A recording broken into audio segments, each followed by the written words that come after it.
May I please, court? Yes, sir. Ladies and gentlemen of the jury, probation. You said you'd consider it. You never promised to give it. And I want you to remember when the probation officer was on the stand. 15 minutes a meeting. Maybe up to an hour, but that's usually just the first one. 15 minutes a meeting once a month. 3 hours a year. That's what that comes to.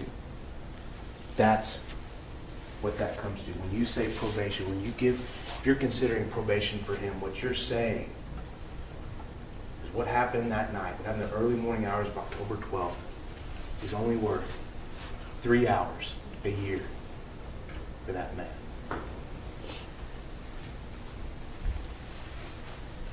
Probation's not appropriate, and you know it.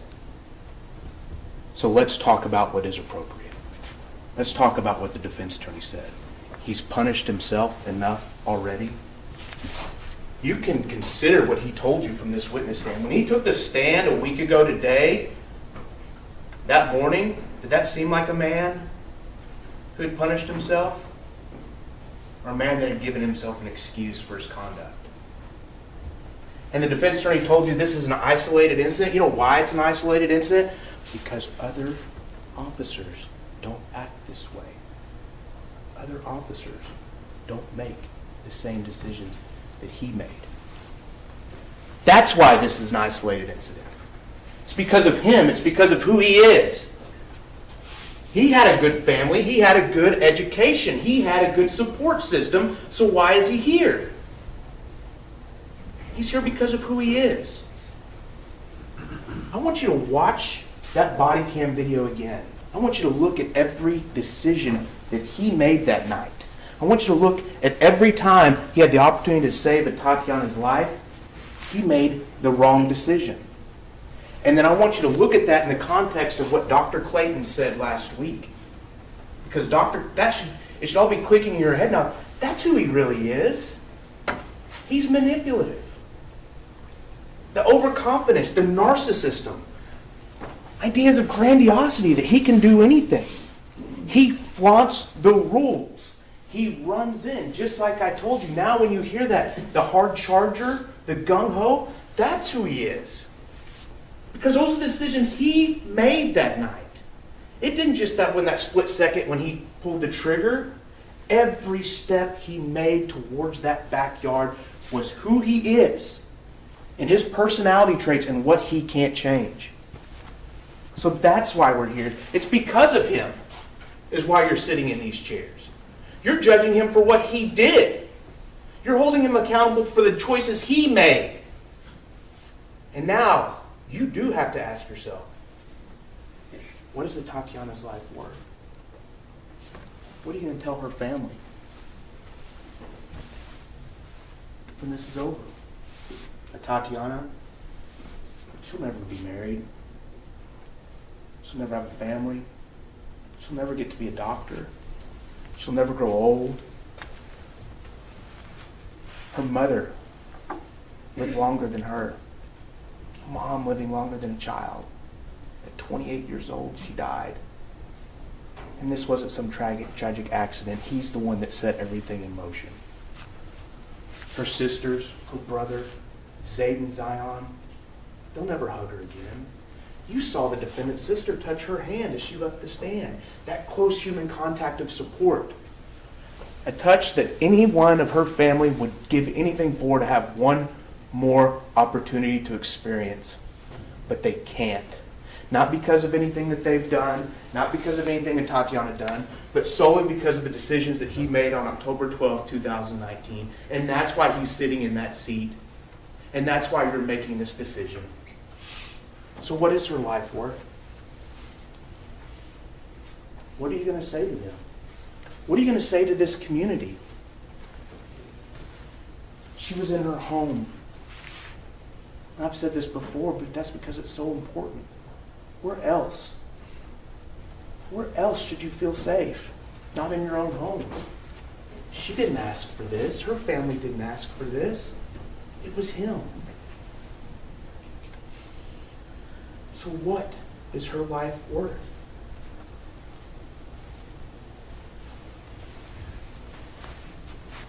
We've talked about who the defendant really is. We've talked about Dr. Clayton.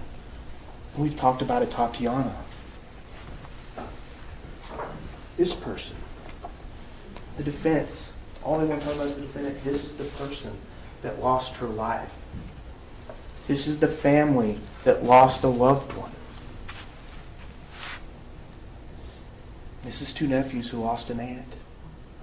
Two sisters who lost a sister, and a brother who lost a sister. And a mother who buried a daughter.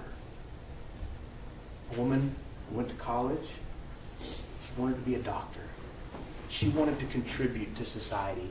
And we've all of us, you included, have been robbed by the defendant taking her from us. Is that okay? Is that worth 15 minutes a month? 3 hours a year?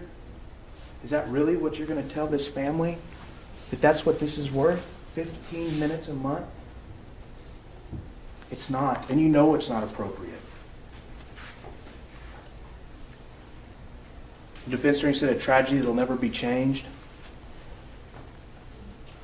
He had so many opportunities to make other decisions so that we wouldn't be here. And yet he didn't. He continued to push forward because that's who he is. His overconfidence, his personality traits. And we go back to Dr. Clayton because it's so important. And if someone back there starts talking about his family and the good person he is, and I have no issues with his family. It's about him. That's what you need to direct him back to. It's about him. Who is he? Dr. Clayton told you. And the best evidence to show you, to look into his soul, to tell you who he really was, who he really is as a person, and why Dr. Clayton was spot on in his evaluation of this defendant, was whenever he finally got into that room. And take this back and watch it again. Finally got back into that room, and Tatiana was taking her last breaths on the floor in front of her nephew, gasping for air, struggling to live, and he stood over her, lorded over her, providing no aid, not attempting to do anything, only looking for that gun to give himself yet another excuse for his behavior. You have 10 minutes, Mr. Smith. That's his heart. That's who he is. And she deserved better. She deserved better from that defendant. And she deserves a sentence from you. Don't just stand there and watch this happen. Take action. Tatiana deserves it. Give him the maximum. That's what her life is worth. Give him the 20 years. Thank you.